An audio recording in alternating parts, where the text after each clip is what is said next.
Yo, yo,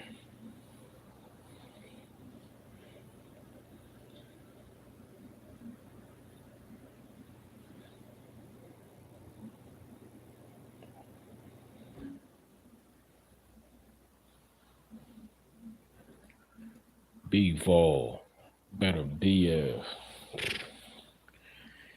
Man. Mm. Chill for a minute, man. Try to get some people up in here, man. Inshallah.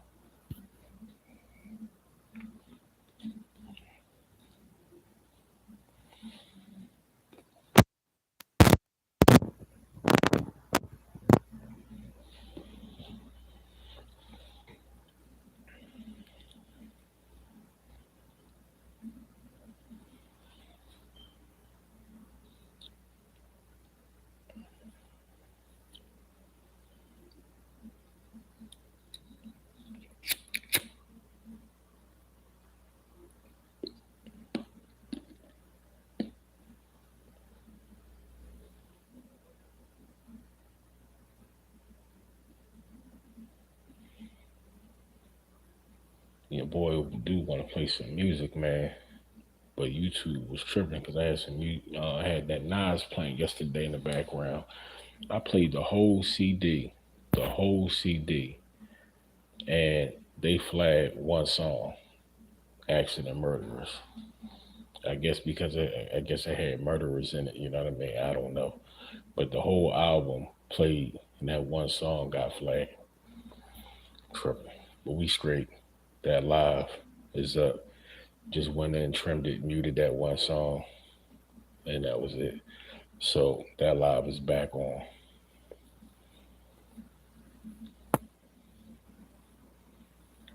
Cause y'all just some accident murderers. Hey man, shout out to Steph Fulton too, man. Just while we warming up. Shout out to cool boy Steph, man. You know what I'm saying? Over there chilling.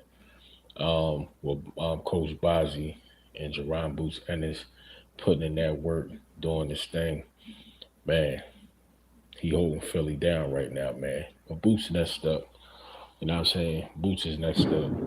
I mean, Julian J. Rock Williams, man, like once upon a time, like he's still supposed to be up there, man. But I don't know, something happened with Julian. I mean J. Rock, and the banana lumped him up.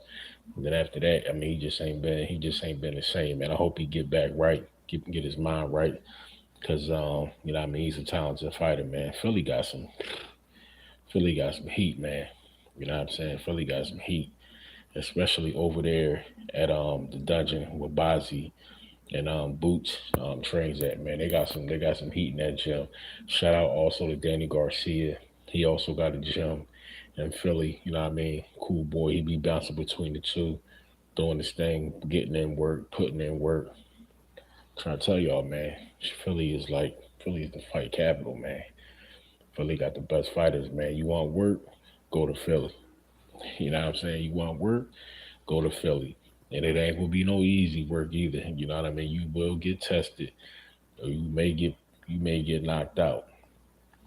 Cause Cool Boy Steph made a great point, man. It was like why Philly fighters like had that mindset, like they got a chip on their shoulder. You know what I'm saying? And to put it simple, Cool Boy was like, it's the streets, man. You know what I mean? It's the streets. It's different in Philly, man. I don't care where you go in the world, what hood you go to in the world. You go to Philly, it's different, man. It's different. You know what I'm saying? We move different. We talk different. The swag is different. The energy is different. The tolerance level is most certainly different. What you do in your city, what may pass in your city on certain type of situations, man. You can't do that in Philly. You may get bagged straight up.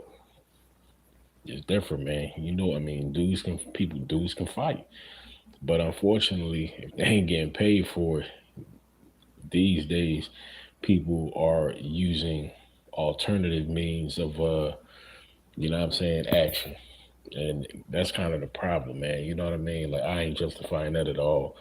For real, for real. Like, I wish things can get back to how it is in the old days. Like you got a problem with somebody, man. Like old days, you just be like, you know what, man, give me a fair one. You know what I mean? Give me a fair one. Put your hands up. And that was it. You know what I'm saying? If you was about that life, you put your hands up and y'all fight. And that's it. May the best man win. But nowadays, man, I mean, dudes be acting scary, man. Acting scary, and dudes are scared. You know what I mean? They don't want to get beat up. They don't want to get knocked out. So therefore, yeah, I'm saying, and that's sad though, man. You know what I mean? Salute, man. I mean, whoever just came in, man. Your name didn't pop up, man. But we talking about Beterbiev and BIVOL. Also, who's next for Jaron Boots Ennis. And also, man, I was just talking about like the life and how it is in Philly because Cool Boy Steph was just interviewed, and they were talking about like why the streets are so different in Philly compared to everybody else. And me being from Philly, like I know what he mean. And Cool Boy Steph was like, it's the streets, and it is because it's different when you come up in Philly, man. The mentality is different, and when you talk about the boxing game, like you have to have hands in Philly. You have to because anybody can walk up on you. And if you can't fight, like back in the day, I was just talking about before you jumped in here, and they said if you had a problem with somebody, you'd be like, man, give me a fair one. Give me a fair one. And if you don't put your hands up, you may get punched in your mouth. If you get punched in your mouth, what you gonna do? Run and go tell some damn body? But check it out, man. We got a body up in here, man. You know what I mean? So let's just talk about and hopefully your comments will come up. But better BF and Bevo. Now, better BF, better BF is a problem. He is a problem. Now, if he faces Dimitry Bivol, that fight is going to be, I want to say super explosive, man, because I thought about it. And after I thought about it, I said, you know what? That fight, in some spots, it may be boring because Beterbiev is very calculative. You know what I mean? Like a lot of people, his power is bananas. We all know that power in both hands can put you to sleep with either hand. But at the same time, Dimitri Bivol is a patient fighter, and he's also calculative. You know what I mean? He looks at his opponents, he breaks them down in his own way, has a fantastic jab, and I believe that will be the measuring stick in that fight. Bivol's jab, his jab, and his straight right hand to the body. He was catching Canelo, opening Canelo up with that shot. A lot of people wasn't talking about that, but he caught Canelo, you know what I mean, a couple of times and opened him up with that straight right hand to the body. And we all know what he did with his jab. Had excellent range, excellent distance, you know what I mean? Um, but that fight is going to be fantastic. You talking about all the belts, and that's all Beterbiev care about. Even though Bivol is also from Russia, you got Russia against Russia, Drago against Drago. It's not puncher against puncher. Bivol is more of a boxer, but Beterbiev, although he is a puncher, devastating puncher, he can also box, and he showed that when he fought Joe Smith. And I told people, I said he does a lot of things that are deceptively is subtle, but it's extremely effective, especially with his feet and with his defense. And what did he do? In 2 rounds, he went in there and picked Joe Smith apart. I told you guys like the subtle movements, you know what I mean? And that's one thing. If he can get around Bivol's jab, Bivol in trouble. And Bivol has a fantastic jab and he utilizes his range beautifully. So he will also have to use his feet, but Bivol has good footwork. So that's why that fight is so, it's going to be good, man. Because Bivol has good feet. He has good footwork, a good jab, utilizes his distance perfectly. Um, it's not too many holes in his game. He went in there and he did to a degree, you know what I'm saying? He mixed it up with Canelo, caught Canelo with some shots, and Canelo was like, you know what? Um, come on, come get some more. And BIVOL, he wasn't falling for that trap. He wasn't falling for it. Some message says potential. Okay, I had to because the messages was coming up, man. I was wondering why I wasn't saying it, man. Like the boy is, I mean, I ain't gonna lie, this is probably like my fourth live, and my fourth or fifth, something like that.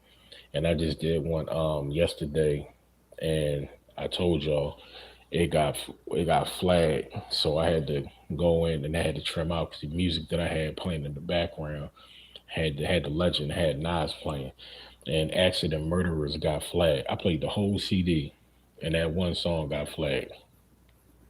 Go figure. So had to go in, had to go into the studio, had to trim it out. Matter of fact, they gave me the option just to mute that one track, mute that song. So I muted that song out. So if you go back and check out that live, which I hope you do,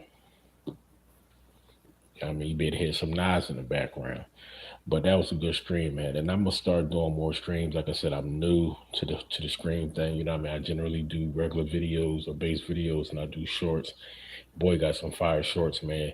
Hey, man, smash that like button when you guys check this out, man. Help support me on live. I'm asking y'all that, so these lives can start to circulate and get more traction, because I'm gonna start doing more lives opposed to doing regular videos, so I can get more comfortable.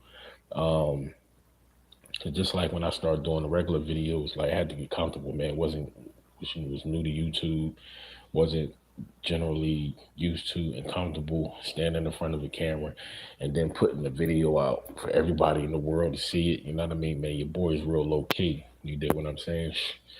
But with the lives, you know what I mean? You have to be a little bit more, I ain't gonna say, well, yeah, you gotta be a little more open because you live. And certain things you can prep, you know what I mean? Like you can make a thumbnail and a title and all that, but for the most part, you live, baby. You know what I'm saying? Like it is what it is. Once you press that button, man, you live. So I'm gonna start doing more lives, man, so I can get more comfortable and more acclimated with it. You know what I mean? And hopefully unlock some more features, because, like I said, right now we doing everything on mobile. If I was on a PC or a laptop or whatever, it will be probably a little bit different because I can download StreamYard, and I can have a different look or aspect to it once I'm doing my live stream. But right now, we're doing everything for mobile, so it's real organic. So when you guys check this live out, if you get this far into the live, please, man, give it a thumbs up. You know what I'm saying? Share it if you're on Facebook, or if you're a part of groups on Facebook like I am. I'm partnered to a lot of groups on Facebook. Hey, man, share it. You know what I'm saying? Share it, talk about it, because that's the beautiful thing for me when I talk about boxing. Yes, I'm a fan also. Yes, I like to analyze and break fights down. But at the same time, man, I'm a fan of the sport. You know what I mean? I tell everybody, man, like when my subs, when they leave comments and stuff like that, I do my best to answer and thumbs up and heart every single comment. And if you ask me a question, I answer everybody's comments, because that's what it's about, man. You like who you like who I like. Sometimes we may like the same fighter. Sometimes I may be neutral and I'm just talking about the fight. But if it's a fight that's worth talking about, or a fighter that's worth talking about, like Beterbiev and BIVOL, come on, man. Come on, man. These two are the best light heavies in the world, period. You know what I mean? BIVOL proved that when he fought Canelo, because Canelo thought he was gonna beat BIVOL. Let's just let's just be honest and let's just be real about that. Canelo thought he was gonna beat BIVOL. He thought BIVOL was sweet. He thought he can go in there, pressure him, walk him down, counter him like he be doing everybody else. Start tearing him up to the body, break him down, and eventually get him out of there like he got Kovalev out of there. Didn't go down like that at all. You know what I mean? And Canelo was talking about like he thought the fight, he was winning, the fight was closer and all that. it just goes to tell you, man, like when these dudes be up on that pedestal, they be up on their high horse and they fight somebody and that person gets the best of them or they lose, they start talking about excuses. Prime example, you look at Kambosos when he fought Devin Haney.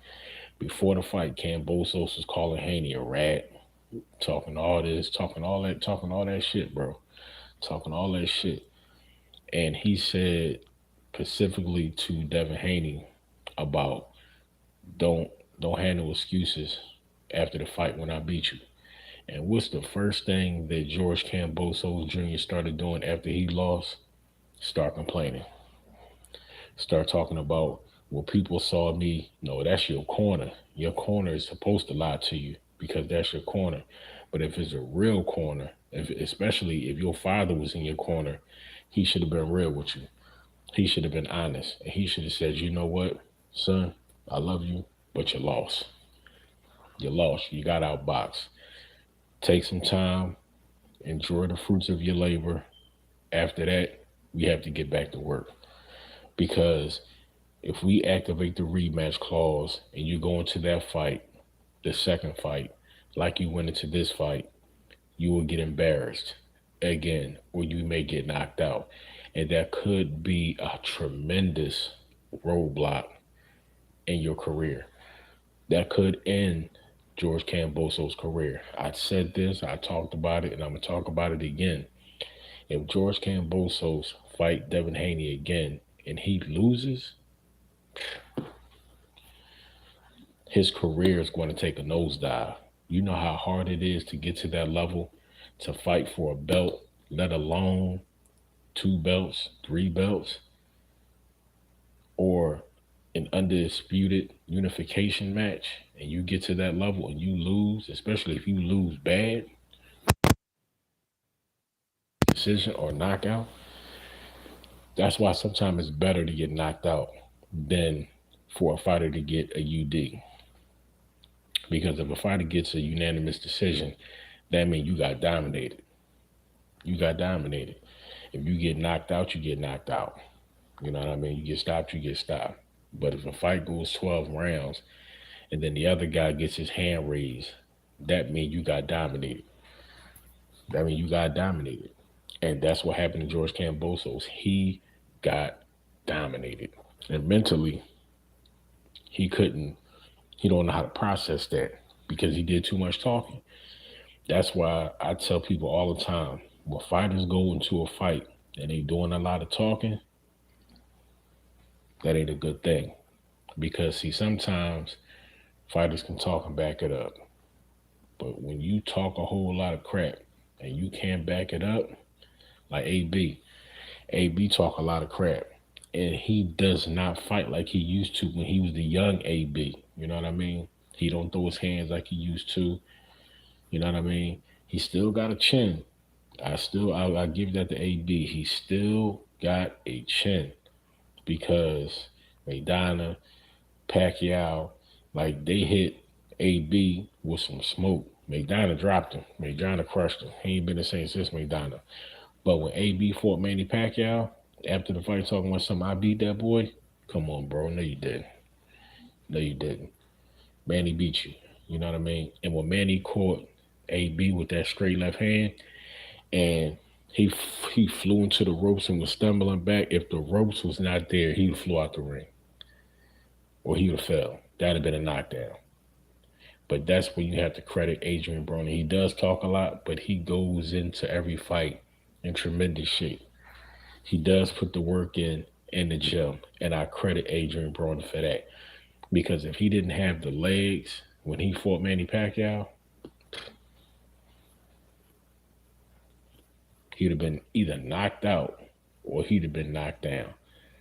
You know what I mean? But the fact that he didn't get knocked down, maybe mentally for him, he felt as though he won that round. Or that was enough for him to say after the fight, I beat that boy. Why? Because you took some of his best shots? No, that don't mean you beat him. That mean you got a chin. And that's one thing everybody know about AB. He do got a chin. Because even when Maidana whooped him, he ain't knock him out. You know what I'm saying? He beat him down a little bit, but he ain't knock him out. So that says a lot about Adrian Broner Constitution. But y'all hear that thunder? You know what I mean? But BIVOL, and this is the beautiful thing about, I want to see, because I know BIVOL is tough, but if he can take Beterbiev's power, Beterbiev may be in trouble, because that is the neutralizer for a puncher. If you can take their power, that pretty much your chances of winning the fight elevate if you can outbox them.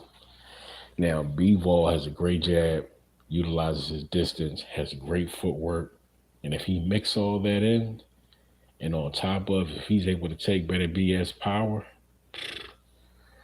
not only are you going to see a fantastic boxing display from Dimitry BIVOL, but we just may see BIVOL walk Beterbiev down, which to some degree in spots he's going to have to. He's going to have to. He's going to have to take away Beterbiev's power. And it's the two ways for you to do that is to utilize your distance, but there are going to be spots where BIVOL is on the inside because Beterbiev is going to close that distance. Now, how he does on the inside, that's what we're going to have to see. Because when Beterbiev closes that range and gets on the inside, that's when you start to see that subtle and that footwork come into play that I was telling you guys about. Those real subtle changes that Artur Beterbiev does. And like I said, we get on the inside, he shifts and he gets on an angle. And a lot of his opponents don't even realize that he's on that angle because as soon as he gets on that angle, he's coming with that overhand right. And whether he catches you on the chin, the temple, the top of the head, or the back of the head, he be knocking dudes silly. Shout out to Tim Bradley. Tim Bradley made an excellent point about Artur Beterbiev. He said this dude's hands is huge. He said he went to shake his hands and it was like Beterbiev hand swallowed his hand up. You know what I mean? Like his hands are huge. And when you have power like that, you know what I'm saying, you're just physically strong. Y'all have to think about that. When his hands is huge like that, his coach, you imagine a hard time after his hands get wrapped? That's like you getting hit with a dumbbell. You know what I mean? And when they finally get his hands into the gloves, and if he's wearing puncher's gloves, like when he puts his hands in the gloves, literally the circumference and the interior of the gloves is his whole hand. You know what I mean? So when he hits people, when he hits his opponent, bro, it's like you getting hit with a sledgehammer. It's like you getting hit with a sledgehammer. So for BIVOL, if he could take that power, if he could take that shot, I like his chances. But if that fight is made, I'll have to pay attention to both of their training regimens, how they're training for the fight, how they look coming up to the fight, before I pick a winner for that fight. But before all of that, I would have to honestly give both competitors a 50-50 chance. You gotta respect their talent. You have to respect their position.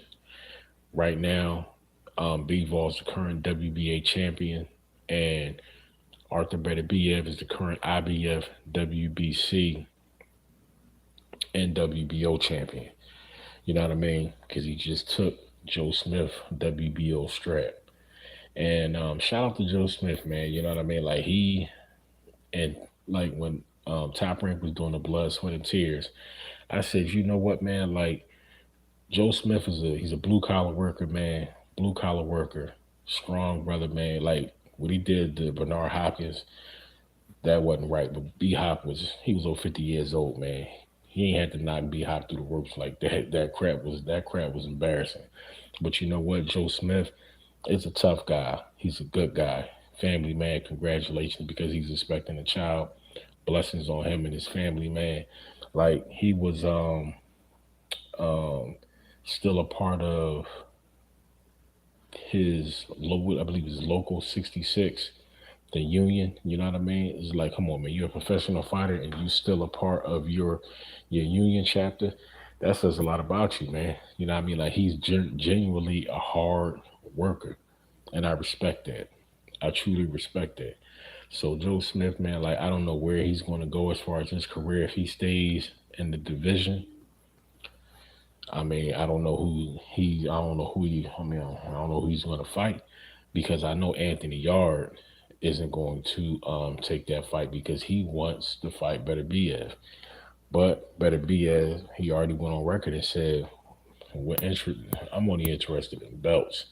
And Anthony Yard, unfortunately, he ain't got no belt. He ain't got no belt. And he said he's not accepting step aside money. So I don't know how that situation is going to work out. But the champ is the champ, and the champ generally gets to say so.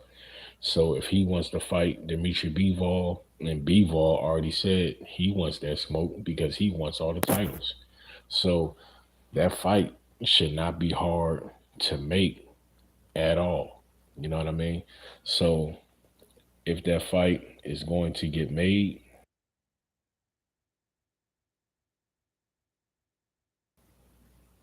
who knows? You know what I mean? But if that fight doesn't get made, that would kind of be, I mean, that kind of be a travesty, man, because you got, you know what I mean, two solid champions who want the opportunity to fight for undisputed.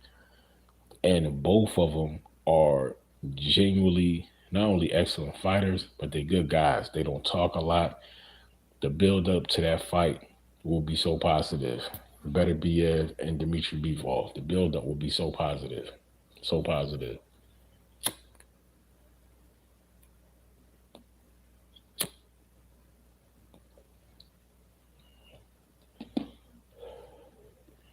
Because Bivol's a solid brother, man. You know what I mean?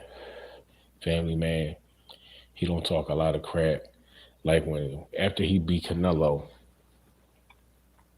they was talking to him, you know what I mean? Like the people who bet on him, like, they won a ton of money. And he started laughing. And he said, you know what, like, congratulations, guys. You know what I mean? Then they was like, what about the people who bet against you? And he was like, I mean, thank you. He ain't had no problem with it because he understood who Canelo was coming into the fight. Canelo was Canelo. It's Canelo Alvarez. Saul Canelo Alvarez. Pound for pound, the best fighter in the world, arguably. You know what I mean? Is either Canelo or they talking about Bud. You know what I mean? But Canelo's Canelo. So he knows coming into the fight, he may be the underdog. He knows coming into the fight, people will be betting against him. But true fans of him and of the sport, and I know myself personally, I already said what I said Bivol was going to do. I gave him a chance to beat Canelo. Of course. I always respect and root for the underdog. You got to. Because in boxing, anything can happen. In a boxing game, anything can happen. If you go inside the gym and you train for a fight, you got a chance to win a fight. And if you're a puncher, you got a puncher chance as well.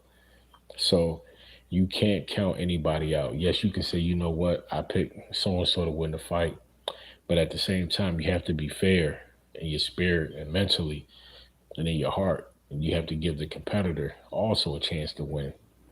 Because your favorite fighter, whoever you betting or rooting for, if they have an off night and his whoever he's fighting, if they on that night, if they ain't having no type of mental or physical lapses, guess what? Their stock and their chances just went up. And your favorite fighter may get knocked the hell out. So Canelo, will he bounce back? And I don't think Triple G should be a bounce back fight.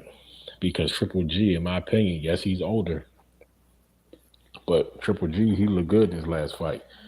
He went to Japan and he got that work done. He went to Japan and got that work done. Says a lot, man. Says a lot about Triple G. Says a lot about where he's still at. And I believe, although he's older, I believe that he still has enough in the tank to fight and beat Canelo. How about that? Now Canelo being Canelo, now physically he's going down. He's going to drop that weight. You know what I mean? To face Triple G. So Canelo's he's getting older too, man. So keep on jumping from all these different weight classes. You know what I mean? Like I think that's also starting to take a toll on his body.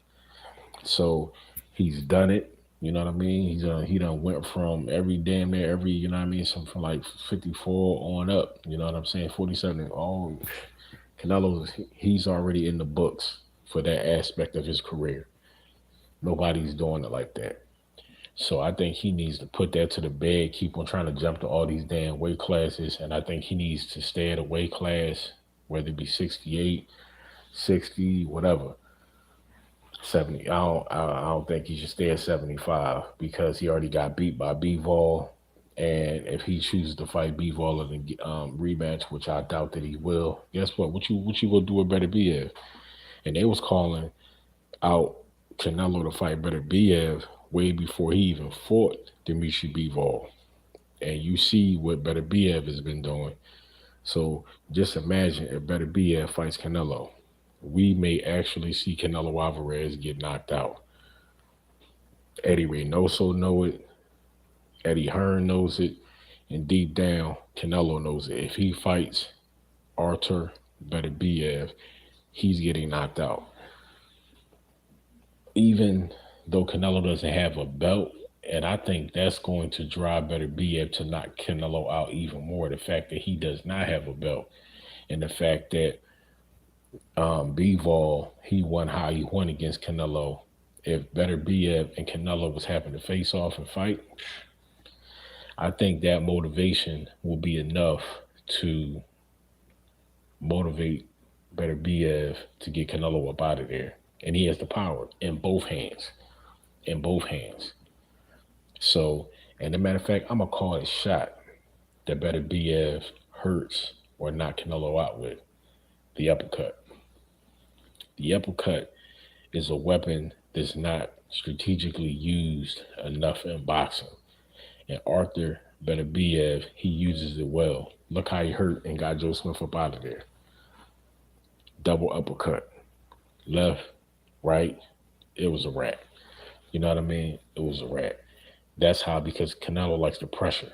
Canelo likes the pressure. So if he's trying to pressure Beterbiev, Beterbiev is going to catch him with an uppercut, and that's gonna be all she wrote. That's gonna be all she wrote. But let's switch over to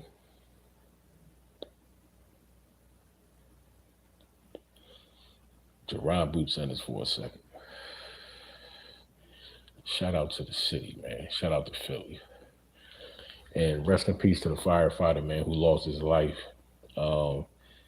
in a building collapse. You know what I'm saying? Like, that's, you know what I mean? Like, that's terrible, man, because it was like 4 or 5 people trapped when the building collapsed, and one lost their life. So rest in peace, man. Salute and blessings to him and his family.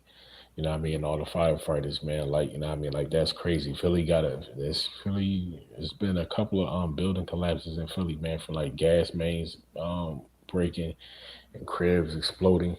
You know what I'm saying? Like, Philly is it's an old city, man. A lot of them buildings, you know what I mean, and structures are very old. And when a building constantly goes like through renovations and stuff like that, that also can, you know what I mean, affect the integrity of the building also. Yeah, it may look pretty aesthetically, you know what I mean, but sometimes when the building is old and it goes through constant renovations and stuff like that, it can compromise the integrity of the building. And I think that was one of the things that they spoke about. So that was unfortunate, man. But Philly, man, Philly is on fire, man, with the violence and everything going on, man. Like every day that I turn and I watch video feeds and news clips, it's like you hear about people losing their life, and that's sad. But Jaron Ennis, who's next? Now Spence and Crawford makes the fight, which they should, and whoever wins that fight, they're not going to be sitting on the throne very long. Now, Boots is in the gym training right now. Right now. Today. He's training right now. Who is he going to fight? I have no idea. Now, Speedy Rashidi, you know what I mean? He spent some time in Philly, man. He's familiar with the city. He's familiar with the work in Philly. He said he wants that fight with Jaron Boots Ennis. I think he gets stopped. Speedy Rashidi is a good fighter, but I think Boots, he stops him. But I think Boots is talented, man. He's talented. Virgil Ortiz, he says he wants that smoke, but he's not ready. He gets knocked out. I really believe that the biggest competition for Jaron Ennis in the 147-pound division is Bud or Spence. And people talking about Boots ain't ready. Look, I've went on record and I said this already. It's not me who says Jaron Ennis is ready to fight Errol Spence. It's not me that says Jaron Boots Ennis is ready to fight Terrence Crawford. Boots said he's ready to fight and he can beat both of these dudes. Take whatever me and whoever's watching this video, take whatever we think out of it. Put ourselves out of the situation. The fighter, he says he's ready, which is Jaron Ennis. He says he's ready for that smoke. His father / trainer / manager, Bozzy Ennis, he says that his son and his fighter is ready for that smoke. And looking at Jaron Ennis' skill set, switch hitter, has power, great endurance, you know what I mean? And Boots, he has that power like Beterbiev. Like some people have like, you know what I'm saying, like that cracking power, you know what I mean? Like their power's at the end of their shots. But Boots has that thudding power, you know what I'm saying? Like Beterbiev got, you know what I mean? Like when he hits you, it's like, you know what I mean? Like somebody is bashing on you, you know what I mean? It's a different type of power. Power isn't just power. There's different levels also to power, you know what I mean? Just like there's different levels to speed, same thing for power. Everybody ain't got that Manny Pacquiao on his prime speed. You know what I'm saying? Everybody ain't got that. Not at all. That's what made Manny so devastating because Manny had that power and Manny had that speed. And Manny, for his size, he also has hard hands. Shout out to AB. AB spoke about that. You know what I mean? AB was like, man, like when he got caught by Pacquiao, you know what I'm saying? It was like he got hit with a brick. You know what I mean? I'm telling you, man, there's different levels to power, just like there's different levels to speed. And Boots has that thudding power. So when he fights Bud, and I think between Bud and Spence, I think Bud will be the harder fight because Bud can switch, just like Boots. It'll be a chess match, and I would love to see how Terrence Crawford starts the fight because generally he starts the fight in an orthodox stance, and when he gets caught, that's when Bud like to switch it up. You know what I mean? And then he fights in a southpaw stance, either for the rest of the fight or until he gets his legs back. Now, Jaron Ennis, this is the beautiful thing about Boots' game. He switches automatically. He doesn't even think about it. His body, depending on location and what his opponent is doing, like if his opponent is trying to back him down and Boots is fighting off of the back foot, you know what I mean? With each step that Boots takes back, he's switching from orthodox to southpaw. And he can execute his offense with either side, with either hand. It has power in both hands. So when he fights Terrence Bud Crawford, that fight will be so intriguing. It will be so intriguing, man. You know what I mean? Because Bud already, I mean, I did a video about that, man. That's one of my best shorts. Terrence Bud Crawford, when he was interviewed, he said, I'm a little bit smarter than Boots because people asked, and they was asking him the question like, Jaron Ennis is like he's a young fighter, but he's incredibly talented and he's smart. His IQ is high. And Bud was like, I don't know. I'm a little bit smarter than Boots. Really? Okay. So if you're Jaron Ennis, you looking at that like for real, then fight me. Cause Boots don't do a lot of trash talking, man. You know what I'm saying? Boots is tremendous young fighter. But he doesn't have that persona, it's like that bad boy persona where he talks a lot of crap. The brother man be posting on Twitter every Sunday, like it was a good word today at church. Like, come on. You know what I mean? Like the young brother man is not only focused, but he's spiritually focused. You know what I mean? Like Jerome Busen is. He's a positive young brother man. You know what I mean? So like I ride with him and I respect him because of his talent, but also mentally how he's growing up in the sport of boxing is also impressive because he's getting even though he's young, he's still mature. And like I said, once you're mentally mature and spiritually mature, it puts you on a different level. You know what I'm saying? Puts you on a different level, puts you on a different tier.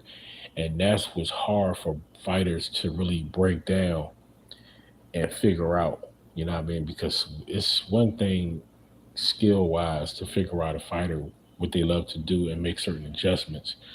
But when a fighter is smart and it's hard for you to get into their head, that's what makes a fighter unbeatable. That's what makes a fighter unbeatable.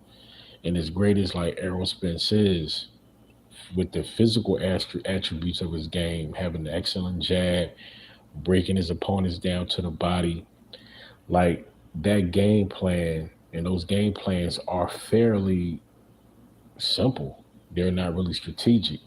It's just that Errol Spence is so strong, and despite whatever his opponent may know about that skill set, having a great jab, he likes to break guys down to the body.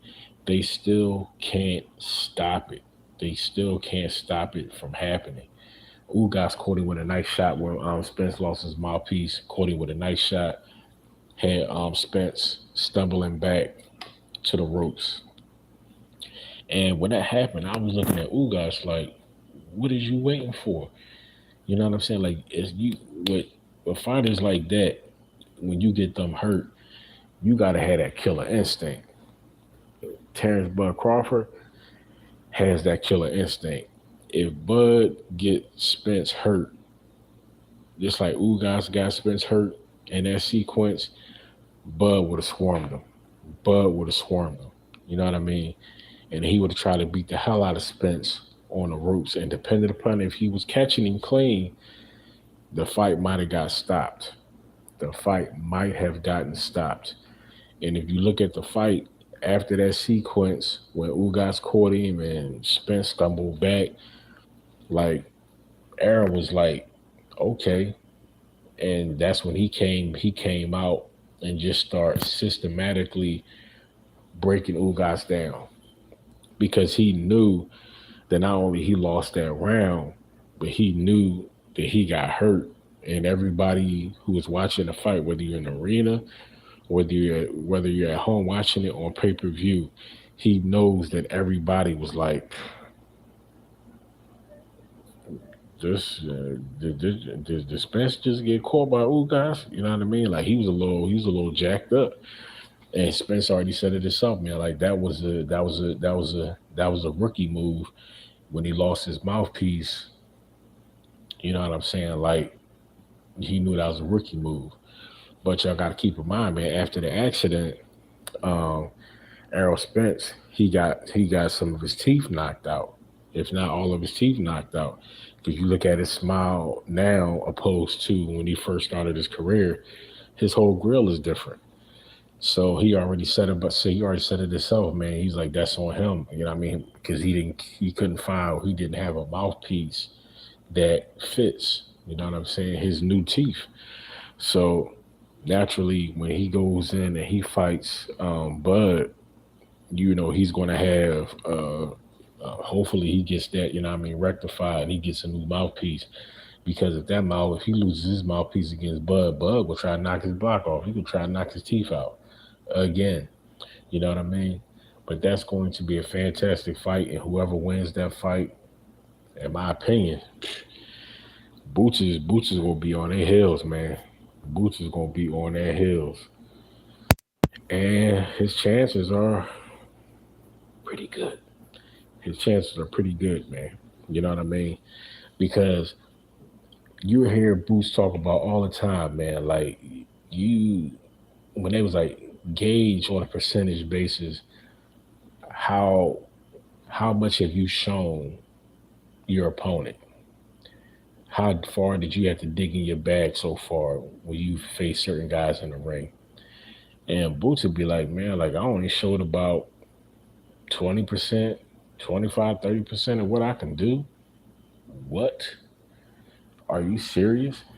Keep in mind, man, like I told you guys, like when we before the Van Heerden fight, he had a record of getting everybody out of there by the sixth round. When him and Chris Van Heerden had the accidental clash of heads, and Chris Van Heerden had that big gash that opened up from the result of a accidental headbutt that threw a monkey wrench in that whole record. But even after that fight, Jaron Ennis still been getting dudes up out of there even quicker. You know what I mean? Knocking dudes out in the first round, second round. I think he got Custio Clayton, I think, second round.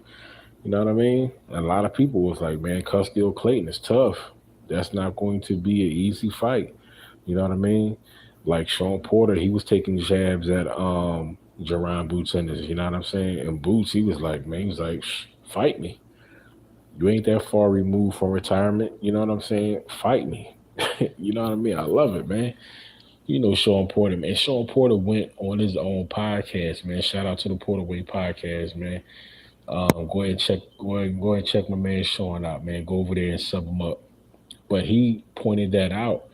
And you guys, like I said, go over there and check out Sean Porter podcast, and you can go into his playlist, and y'all could probably type that in, Porter Way podcast, Jaron Ennis or whatever, and it should come up. And you check out that episode. And Sean Porter spoke about that himself.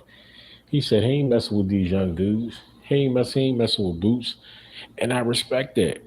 Because Sean Porter, man, like he know what it is. He know that he know that Jaron Ennis, man, like this young brother is a problem. And he can get hurt. This is Sean Porter. You seen what Spence caught you with, you know what I'm saying? I think it'll be even uglier if Jaron Ennis catches Sean Porter. And keep in mind, Sean Porter gave Errol Spence, in my opinion, his toughest fight to date. When you saw Errol Spence after the Sean Porter fight, Errol Spence had a little doubt in his eyes. He wasn't 100% sure that he was going to get his hand raised because Sean Porter put hands on him. You saw Errol Spence physically. You seen his face. You know what I mean? He looked. I mean, Sean was catching it with some shots. You know what I'm saying? So that's why Sean Porter does not have to hang his head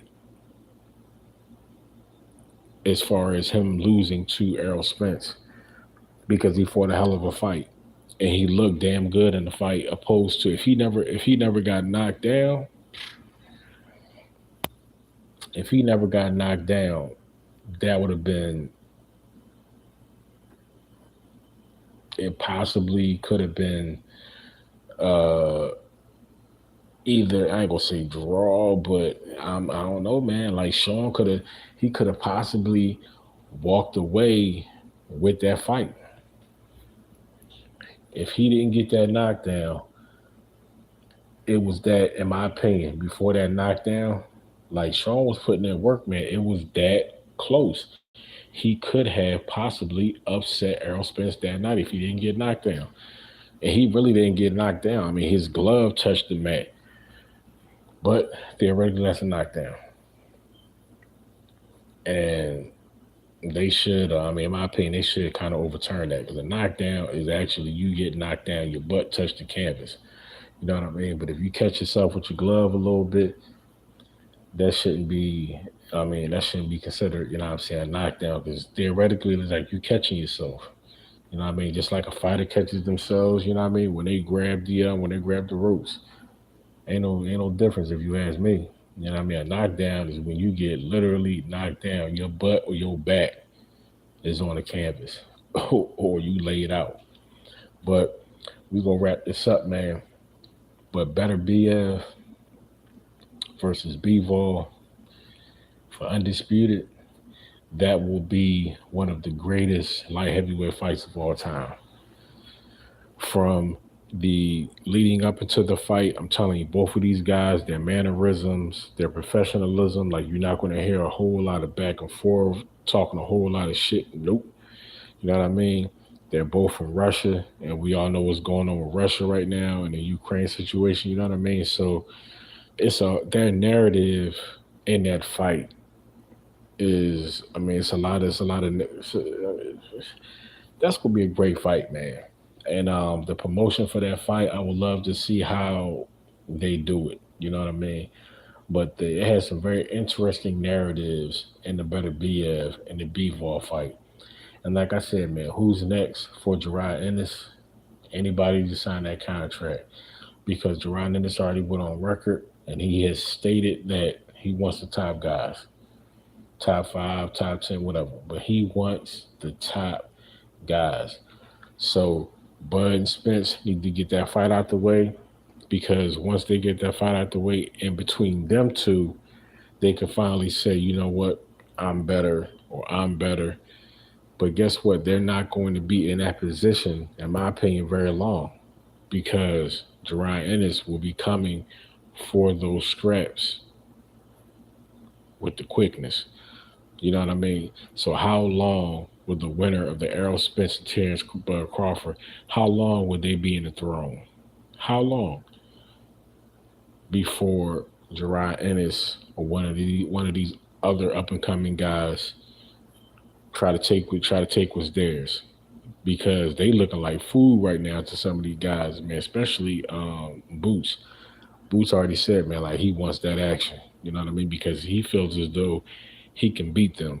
And for him to be that young and have a skill set that can take down two of the top welterweights in the game, and Boots is only like 23, 24. You know what I'm saying? Like, that says a lot about Jerron Boots in this, man. You know what I mean? And I've been watching him for a minute. And Boots, I believe he can do it, man. I believe he can get the job done. He's that talented. He's that talented. So who's next for Jaron Ennis? Anybody that signs that contract. The Better BF and Bivol fight, who will win that fight? Who knows? But I know one thing, Dimitry Bivol, he is he's nice, man. He's nice. And I'm sure that he gained a lot of fans when he fought Canelo Alvarez, because a lot of people who counted him out, who thought that Canelo was going to go into that fight and walk him down and beat him down and possibly knock him out like he did Kovalev or a lot of his past opponents, when that did not happen, when he fought Bivol, I'm sure that Bivol, he garnered a lot of not only attention, but he won a lot of people over when he beat Canelo. People who were not believers before, they're most certainly believers now. The fact that he beat the pound for pound, one of the top pound for pound fighters in the world. Forget your division, in the world. You know what I mean? So he made history. You know what I mean? That's the type of victory that puts you in the history books. Just like if Canelo would have beat Bivol, he'd have been in the history books, man. He done went up to another high weight class and he knocked out or he beat another formidable champion. They'd have been looking at Canelo like that, and like, what's next? You know what I mean? Cruiserweight, heavyweight. You know what I mean? Because at this point, sky's the limit. If you keep on going up and going up and going up, and you keep on beating dudes down, then shit. You know what I mean? Like I said, okay, who's that cruiserweight? Who's that heavyweight? but he would have to physically put on, I mean, a lot. But you look at it like this: Deontay Wilder, before the Tyson Fury, you know what I mean, that third fight and all that. Like generally, man, like Deontay Wilder, man, was coming to a fight 214, something like that, like like high teens, maybe low 20s at the most. But that was probably the heaviest that Deontay Wilder has ever been in his professional heavyweight career in that third fight. You know what I'm saying? So Canelo would have to put on a lot of weight if he chose to move up to heavyweight. So heavyweight, cruiserweight, I don't see Canelo doing that at all. You know what I mean? I believe that he should. I think he should fight. If anybody, if he does choose to give another crack at the 175 division, that's pretty much either give Bivol, try to get a rematch with Bivol, or Beterbiev. And to be honest with you, I mean, he loses both those. He can lose both those fights. He already lost to Bivol already. So in a rematch, a lot of people will favor him to beat Canelo. I would. Beterbiev, as I said to my years, like over a year ago, people was talking about Beterbiev against Canelo, and that fight was never really made. So his camp, this is Canelo, they know how dangerous he is. They know that Beterbiev could put Canelo to sleep. And if Canelo Alvarez get knocked out viciously by Beterbiev or anybody, that may be it. Because if you look at it, Canelo's career, he's done enough to be in the Hall of Fame. He's done enough to be in the Hall of Fame. But a devastating knockout for Canelo Alvarez, that may be when his career starts to, you know what I mean? It may not be a rapid nosedive, but his career will start to balance out. You know what I mean? Will start to level out a little bit. You know what I mean? He will no longer be up here. You know what I mean? Like his stock is going to drop if he loses and gets knocked out by Bivol again, Beterbiev, or just imagine if Triple G knocks Canelo out. That will be astronomical. You know what I mean? Because people have Canelo as a favorite. You know what I mean? Triple G's getting old. He is old.